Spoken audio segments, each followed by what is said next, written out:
you? I'm really good, thank you. So thanks so much for taking time to come and talk to me and for us to share this information to obviously our network. I think for me, part of the reason I wanted to do this is because having done and worked alongside you and talked to you about allyship, I found it revelationary in so many ways that we'll get into, but a big part of allyship and the terminology for me was that it was new, so I didn't really know what to expect. Obviously diversity, D&I is bandied around at the time, and allyship, I thought, oh, what's this? And by the end of it, I was all in with knobs on. So can you just give us a brief overview? What is allyship? Yeah, definitely. And I think before I launch into that, what I would want to say is that the way we talk about all things diversity, equity and inclusion has really, really changed. And we're having braver and bolder conversations. So since 2020, so if you remember, in the midst of the pandemic, then we had George Floyd's murder. We've had, since then, we've had Sarah Everard, the Bieber sisters, and we're having braver and bolder conversations, okay? And I think it was almost a case of 2020 was an awakening for a lot of people. And we are beginning to talk about things that we probably were never brave enough to speak about before. And I think when we talk about diversity, equity and inclusion, it is now no longer just gender, okay? And as you can imagine, it is really important that we continue to talk about gender, but we're bringing other things into the mix. So we're bringing race and sexual orientation and disability and neurodiversity, and the list goes on. And what's happened is that a lot of people are feeling really uncomfortable, okay? And that's probably why when you probably first heard the terminology, which is a new terminology for a lot of people, to think of it, when you think about allies, you think about countries and war. But it's a case of how can we be an ally at work? So for a lot of people, the terminology is quite new, and it's like, okay, here we go. What is this all about? So I think for me, allyship is an awful lot of things, but most importantly, allyship is making sure that we, as active allies, make sure that we include everybody, that everybody is included, that everybody can feel their true, authentic selves, that everyone can belong, okay? But as you can imagine, allyship is much more than that, because as active allies, we have got to put the work in, Sophie. It's up to us, me, you, and all the other active allies to do the work to make sure that we are including people, okay? And that's a key part of it, isn't it? And that was my biggest takeaway.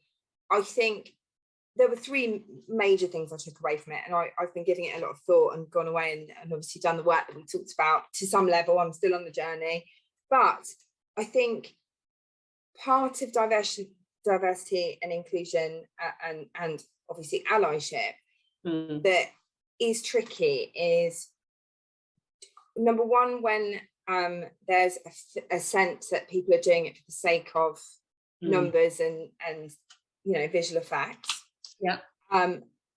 Like you said, a lot of people suddenly go, well, we'll balance the scales by putting more women in, and we'll talk about that in a minute. But and then the other part for me, and you and I had a really frank conversation, I think I suddenly felt that I was able to ask questions that did make me feel uncomfortable, and also voice concerns or questions I had, of course, that are uncomfortable.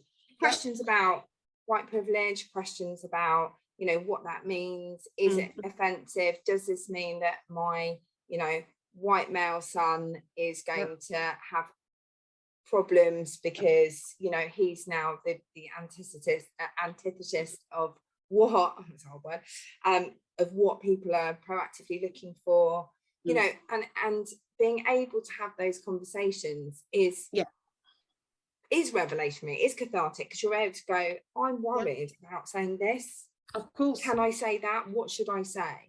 Of course. And that's the key thing, Sophie. So do you remember before we started, I laid out the ground rules. And it was all about making sure we felt safe in the virtual space we were in. We felt safe, brave and bold.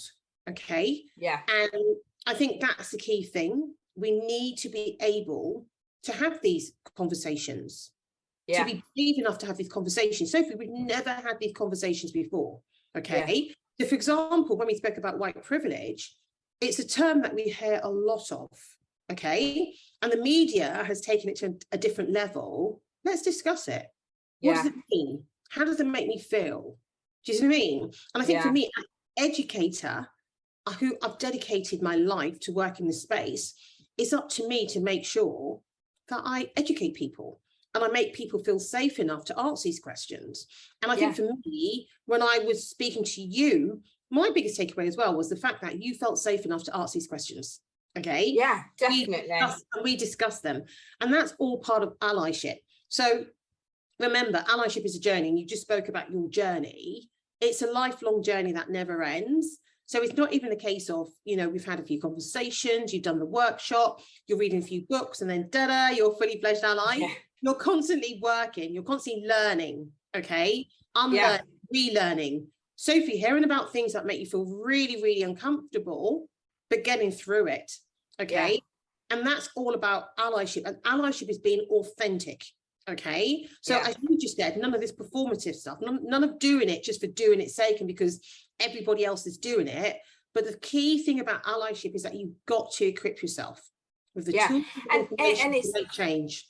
And as you and I discussed, you know, I think recruiters, whether that's agency recruiters or internal TAs, you know, we actually have a real power and position to be able to influence shortlist, longlist, these conversations. Exactly. And, you know, we talked about the fact that the challenge when a client says, what I want is women to balance the scales. And it's about, okay, that's great. Of course, that's great. But, you know, why and what have you got in place? And, you know, what are you going to do from there? So obviously what's particularly exciting is that we've kind of partnered with you to be able to offer out these workshops. Yeah. And the plan, tell us about the exciting plan. So we want to get like 100 allies. Yeah. You know something, the way I look at it, that's not too ambitious, okay? 100 allies in the City of London, Canary Wharf, that will influence change within their organisation. And as I've said before, in an authentic way, exactly. It takes just one person to act as an active ally, and by the time you know it, everybody starts to step up, okay? So offering these workshops, they're quite intensive, they're 3 hours long, but we have got a follow-up session, okay? But it's all about saying to yourself, I'm going to commit to this because I want to make change happen, okay? I want to be a better person, and I want to make sure that other people, regardless of some aspect of their identity, are treated how they need to be treated. And also an understanding of why that's important. There were things that throughout our workshop together, there were things that I thought, I get why that's important. And there were other things. I mean, you touch on microaggressions, you touch on, like we said, white privilege, but also, you know, pronouns, bias. And bias is one of those things where it generated a really healthy debate. And even after the workshop, as a collective, and there are men and women of all ages and, you know, cultural backgrounds in our company, we ended up having great conversations. You know, we started talking about the menopause, we were talking about, you know, what it feels like to be a white male at the moment. It really just sort of changed, you know, the whole dynamic of the conversation and how we all sort of spoke to each other.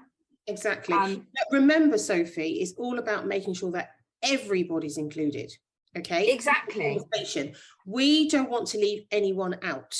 So this is not about excluding people. This is about empowering everyone to make change happen, okay? But you've got to do the work. Yeah, definitely. So look, I'm going to put the details of the link for the workshops. People obviously can book on, they can talk to, message you, message me. But I think the takeaway is allyship is about the learning experience, and you know, you've got to start somewhere, and understanding has got to be critical to that. Exactly. And also making, you know, knowing that it's a journey, okay?